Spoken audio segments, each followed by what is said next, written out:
Stop. If you're over 60, the IRS could be taking money from you every single year, and you don't even realize it. And no, this is not a scam. This is real. In fact, millions of retirees across the United States are paying taxes on their Social Security without even understanding why it's happening. Most people believe that Social Security is completely tax-free. You worked your entire life, paid into the system, and now that money is coming back to you. So naturally, it feels like it should be yours, free and clear. But here's the truth.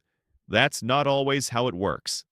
Because depending on your total income, the IRS can tax a portion of your Social Security benefits, sometimes up to 50%, and in some cases, even up to 85%. Yes, up to 85%. And here's the part that makes this even more frustrating. Most people don't find out until it's already too late. They file their taxes or receive a notice and suddenly realize they owe money they didn't plan for. And at that point, there's nothing they can do about it. But here's the good news. Once you understand how this system works, you can actually take control of it. And it all comes down to one simple concept: provisional income. Now, don't let the name scare you. This is actually much simpler than it sounds. Provisional income is just a way for the IRS to measure how much total income you really have. And it's based on three things: your adjusted gross income, which includes things like pensions, retirement withdrawals, or even part-time income, any tax-exempt interest you receive, and half of your Social Security benefits. That's it. Add those three numbers together, and you get your provisional income. And that one number determines whether your Social Security is taxed and how much of it is taxed.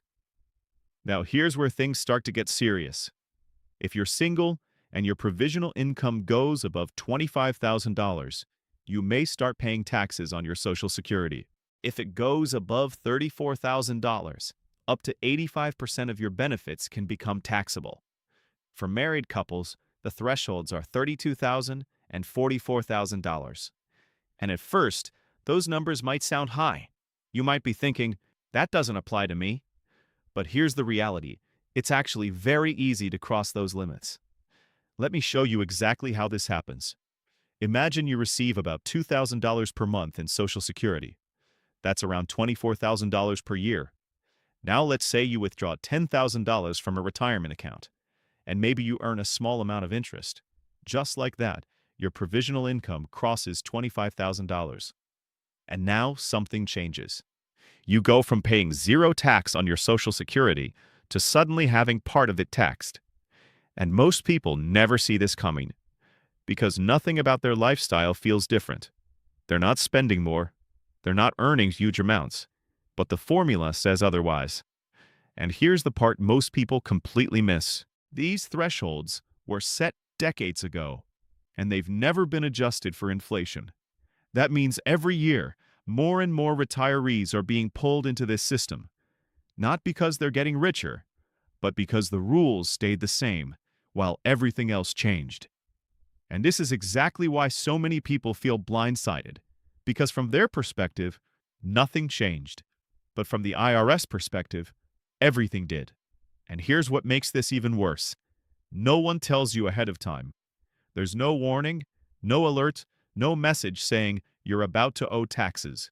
You find out later, when it's already too late to fix it. But here's where things start to shift. Because once you understand this rule, you can actually plan around it. And that's where the real advantage comes in. The first step is awareness. You need to know your numbers. Take a few minutes, calculate your provisional income, and see exactly where you stand. Because once you see that number, everything becomes clearer. The second step is planning your withdrawals.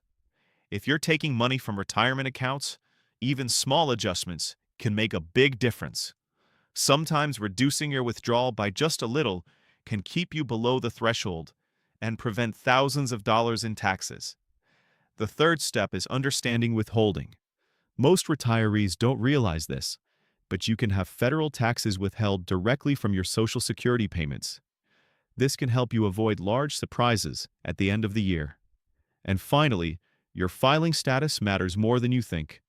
If you're married, filing jointly is often the better option because filing separately can trigger stricter rules and cause more of your Social Security to be taxed. Now let me give you a real-world type scenario. A retired couple is receiving Social Security, and one of them decides to work part-time. They earn a little extra income, maybe $8,000 or $9,000. It doesn't seem like a big deal, but that extra income pushes them over the threshold. And now, not only is that income taxed, but part of their Social Security becomes taxable too. So the benefit of working gets reduced by the additional taxes. And all of this happens simply because they didn't understand how the system works. And that's the key takeaway here. This isn't about avoiding income. It's about understanding the rules so you can make smarter decisions. Because you've worked too hard for your money to lose it over something you didn't even know existed. And once you understand this, everything changes. You start planning ahead, you avoid unnecessary mistakes, and most importantly, you keep more of what you've earned. So let me ask you this. Did you already know about this rule? Or is this the first time you're hearing about it? Let me know in the comments below. This is Rule by Seniors. I'm Rasmus. And here we break down complex financial rules into simple, practical insights, so you can protect your retirement income. If you found this helpful, make sure to subscribe, because most people don't realize how these rules affect them until it's too late. And on this channel, we make sure that doesn't happen to you. Subscribe now and stay one step ahead.